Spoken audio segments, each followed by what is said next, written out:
ಒಳ ಮೀಸಲಾತಿ ಜಾರಿಗೆ ಆಗ್ರಹಿಸಿ ಮಾದಿಗ ದಂಡೋರ ವತಿಯಿಂದ ಕೋಲಾರ ಜಿಲ್ಲಾಧಿಕಾರಿಗಳ ಕಚೇರಿ ಎದುರಲ್ಲಿ ಬೃಹತ್ ಪ್ರತಿಭಟನೆ ನಡೆಸಲಾಯಿತು. ಪರಿಶಿಷ್ಟ ಜಾತಿಯಲ್ಲಿ ಇರುವಂತಹ 101 ಜಾತಿಗಳಿಗೆ ಸಾಮಾಜಿಕ ನ್ಯಾಯವನ್ನ ಒದಗಿಸೋದಕ್ಕೆ ಒಳ ಮೀಸಲಾತಿ ಜಾರಿಯಾಗಬೇಕು ಅಂತ ಹೇಳಿ ಆಗ್ರಹಿಸಿ ಡಿಸಿ ಕಚೇರಿ ಎದುರಲ್ಲಿ ಅರೆಬೆತ್ತಲೆಯಾಗಿ ಸರ್ಕಾರದ ವಿರುದ್ಧ ಘೋಷಣೆ ಕೂಗಿ ಕೇಶ ಮುಂಡನೆ ಮಾಡಿಸಿ ಬಾಯಿ ಬಡಿದುಕೊಂಡು ವಿನೂತನವಾಗಿ ಪ್ರತಿಭಟನೆ ಮಾಡಿದ್ರು. ಈ ವೇಳೆ ಮಾತನಾಡಿದಂಥ ಮಾದಿಗ ದಂಡೋರ ಸಮಿತಿಯ ಜಿಲ್ಲಾಧ್ಯಕ್ಷ ಆಲೇರಿ ಮುನಿರಾಜು, ನ್ಯಾಯಮೂರ್ತಿಗಳಾದ ನಾಗಮೋಹನ್ ದಾಸ್ ಆಯೋಗಕ್ಕೆ ರಾಜ್ಯ ಸರ್ಕಾರ ಸಹಕಾರವನ್ನ ಕೊಡ್ತಾ ಇಲ್ಲ. ಸರ್ಕಾರ ಒಳ ಮೀಸಲಾತಿ ಜಾರಿಗೊಳಿಸೋದಕ್ಕೆ ಅನಗತ್ಯ ವಿಳಂಬ ನೀತಿಯನ್ನ ಅನುಸರಿಸ್ತಾ ಇದೆ ಅಂತ ಆರೋಪಿಸಿದ್ರು. ಇನ್ನು ಆಗಸ್ಟ್ 11ರಂದು ವಿಧಾನಮಂಡಲ ಅಧಿವೇಶನ ಇದ್ದು ಅಷ್ಟರ ಒಳಗಾಗಿ ಒಳ ಮೀಸಲಾತಿ ಜಾರಿಗೆ ತರಬೇಕು. ಒಂದು ವೇಳೆ ಜಾರಿಗೆ ತರದೆ ಇದ್ರೆ ಅಂದು ನಮ್ಮ ಸಮುದಾಯದ ರಾಷ್ಟ್ರೀಯ ನಾಯಕರು ಕೂಡ ಆಗಮಿಸ್ತಾ ಇದ್ದು ಬೃಹತ್ ಹೋರಾಟವನ್ನ ನಡೆಸಲಾಗುತ್ತೆ ಅನ್ನುವಂತ ಎಚ್ಚರಿಕೆಯನ್ನ ಕೊಟ್ಟಿದ್ದಾರೆ.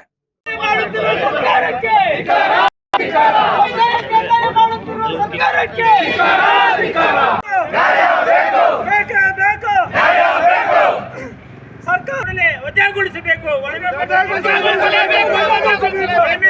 ವಿರೋಧಿಸಿರುವ ಸರ್ಕಾರವನ್ನು ವಜಾಗೊಳಿಸಬೇಕು.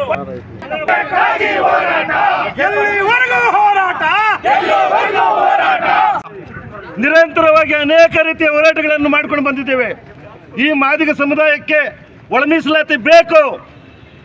ಒಳ ಮೀಸಲಾತಿ ಯಾಕೆ ಬೇಕಂತಂದ್ರೆ 101 ಉಪಜಾತಿಗಳಲ್ಲಿ ಅನೇಕ ಸಮುದಾಯಗಳು ನಮ್ಮ ಪಾಲನ್ನ ಅವರು ತಗೊಂಡು ತಿಂತಾ ಇದ್ದಾರೆ. ಅದರಿಂದ ನಮ್ಮ ಸಮುದಾಯಕ್ಕೆ ಮೋಸ ಆಗ್ತಾ ಇದೆ ಅಂತೇಳಿ ಗೌರವಾನ್ವಿತ ಮಂದಾಕೃಷ್ಣ ಮಾದಿಗಣ್ಣನವರು ಸುಮಾರು 30-35 ವರ್ಷಗಳ ಹಿಂದೆಯಿಂದ ಅನೇಕ ರೀತಿಯ ಹೋರಾಟಗಳನ್ನು ಮಾಡ್ಕೊಂಡು ಬಂದಿದ್ವಿ. ಪುಟ್ಕೋಟಿ ಚಳವಳಿ, ಪಂಜಿನ ಮೆರವಣಿಗೆ, ಸೈಕಲ್ ಜಾಥಾ, ಇನ್ನೂ ಅನೇಕ ರೀತಿಯ ಹೋರಾಟಗಳನ್ನು ಮಾಡ್ಕೊಂಡು ಬಂದಿದ್ದೀವಿ. ನಮ್ಮನ್ನು ಆಳಿರ್ತಕ್ಕಂಥ ಸರ್ಕಾರಗಳು ಯಾವುದೇ ರೀತಿ ಮೀಸಲಾತಿ ಕೊಡದೆ ನಮ್ಮನ್ನು ವಂಚನೆ ಮಾಡಿ ನಮ್ಮ ಮತವನ್ನು ಪಡೆದು ಅಧಿಕಾರಕ್ಕೆ ಏರಿ ನಮ್ಮನ್ನು ದಿಕ್ಕಾಪಾಲು ಮಾಡುವ ರೀತಿಯಲ್ಲಿ ಮಾಡ್ತಾ ಇದ್ದಾರೆ. ಹಾಗಾಗಿ ಈ ದಿನ ಏಕಕಾಲಕ್ಕೆ ರಾಜ್ಯದಾದ್ಯಂತ, ಇಡೀ ನಮ್ಮ ಕರ್ನಾಟಕ ರಾಜ್ಯದಾದ್ಯಂತ ಮಾನ್ಯ ಜಿಲ್ಲಾಧಿಕಾರಿಗಳ ಕಚೇರಿ ಮುಂದುಗಡೆ ಧರಣಿಯನ್ನು ಮಾಡಿ ತಲೆ ಬೋಳಿಸ್ಕೊಳ್ಳೋದು, ಅರ್ಬೆತ್ತಲೆ ಮೆರವಣಿಗೆ ಮಾಡೋದ್ರ ಮುಖಾಂತರ ಒಂದು ಸರ್ಕಾರಕ್ಕೆ ಎಚ್ಚರಿಕೆಯನ್ನು ಕೊಡ್ತಾ ಇದ್ವಿ. ನಮ್ಮ ಮನವಿಗೆ ಸ್ಪಂದನೆ ಕೊಡದೇ ಇದ್ದ ಪಕ್ಷದಲ್ಲಿ ಗೌರವಾನ್ವಿತ ಮಂದಾಕೃಷ್ಣ ಮಾದಿಗಣ್ಣನವರು ಇದೇ 18ನೇ ತಾರೀಕು ಬೆಂಗಳೂರು ನಗರಕ್ಕೆ ಆಗಮಿಸ್ತಾ ಇದ್ದಾರೆ. ನೀವು ಒಳ ಮೀಸಲಾತಿ ಜಾರಿ ಮಾಡಿದ್ರೆ ಸಂಭ್ರಮಾಚರಣೆ ಮಾಡ್ತೀವಿ. ಇಲ್ಲದೇ ಇದ್ದ ಪಕ್ಷದಲ್ಲಿ ನಿಮ್ಮ ಸರ್ಕಾರವನ್ನು ದಿಗ್ಬಂಧನ ಮಾಡಿ ನಿಮ್ಮ ಸರ್ಕಾರನ ಯಾವ ರೀತಿ ಉರುಳಿಸ್ಬೇಕಂತ ಅದನ್ನು ಧಿಕ್ಕಾರಕ್ಕೆ ಹೋಗ್ತೀವಿ. ದಯವಿಟ್ಟು ಮಾನ್ಯ ಸಿದ್ದರಾಮಯ್ಯ ಸಾಹೇಬ್ರೇ ಅರ್ಥ ಮಾಡ್ಕೊಳ್ಳಿ.